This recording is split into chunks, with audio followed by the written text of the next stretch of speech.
V. Francis ഷാക്കാർഡ് 1799 September 6 ഫ്രാൻസിലെ ഒനിയോൺ എന്ന ഗ്രാമത്തിലാണ് ഫ്രാൻസിസിന്റെ ജനനം. മാതാപിതാക്കന്മാർ വിവാഹം കഴിഞ്ഞ് 20 വർഷങ്ങൾ കുഞ്ഞുങ്ങളില്ലാതെ കാത്തിരുന്നു ലഭിച്ച ഈ കുഞ്ഞിനെ സ്വർഗത്തിന്റെ സമ്മാനമായി അവർ കണ്ടു സ്വീകരിച്ചു. ഒരു പുരോഹിതനാകാൻ ദൈവം ആ കുഞ്ഞിനെ തങ്ങൾക്കും സമ്മാനിച്ചതായി അവർ വിശ്വസിച്ചു വളർത്തി.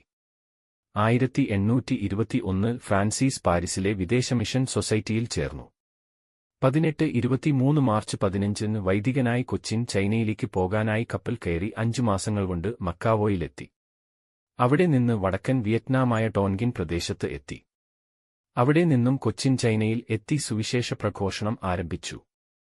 ഏറെ താമസിയാതെ തന്നെ അദ്ദേഹത്തെ അറസ്റ്റ് ചെയ്തു ജയിലിലയച്ചു. 2 വർഷം ജയിലിൽ കഴിഞ്ഞു. ഈ കാലത്ത് തന്റെ സഹതടവുകാരനായിരുന്ന ഒരു മാനസാന്തരപ്പെടുത്തുകയുണ്ടായി. തടവറയിൽ കഴിഞ്ഞിരുന്ന അദ്ദേഹം മിൻഹ്മാൻഗ് രാജാവിന്റെ നിർദ്ദേശപ്രകാരം ഫ്രഞ്ച് പഠിപ്പിച്ചു. ഒടുവിൽ 1838 സെപ്റ്റംബർ 21 കയർ കഴുത്തിൽ ചുറ്റിവരിഞ്ഞു മുറുക്കി അദ്ദേഹത്തെ വധിച്ചു. അദ്ദേഹത്തോടൊപ്പം തോമസ് തിയൻ എന്ന ക്രിസ്ത്യൻ യുവാവും രക്തസാക്ഷിത്വം വരിച്ചു. ഭാവി രക്തസാക്ഷിയായി മാറിയ സൈമൺ ഹോവ ഷാക്കാർഡിന്റെ മൃതശരീരം സംസ്കരിച്ചു. ഭൗതികാവശിഷ്ടം പാരീസിലെ മിഷൻ സൊസൈറ്റിയിൽ എത്തിക്കുകയും സംപൂജ്യമായി സൂക്ഷിക്കപ്പെടുകയും ചെയ്യുന്നു.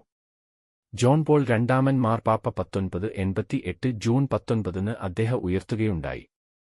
വിശുദ്ധ പദവിയിലേക്ക്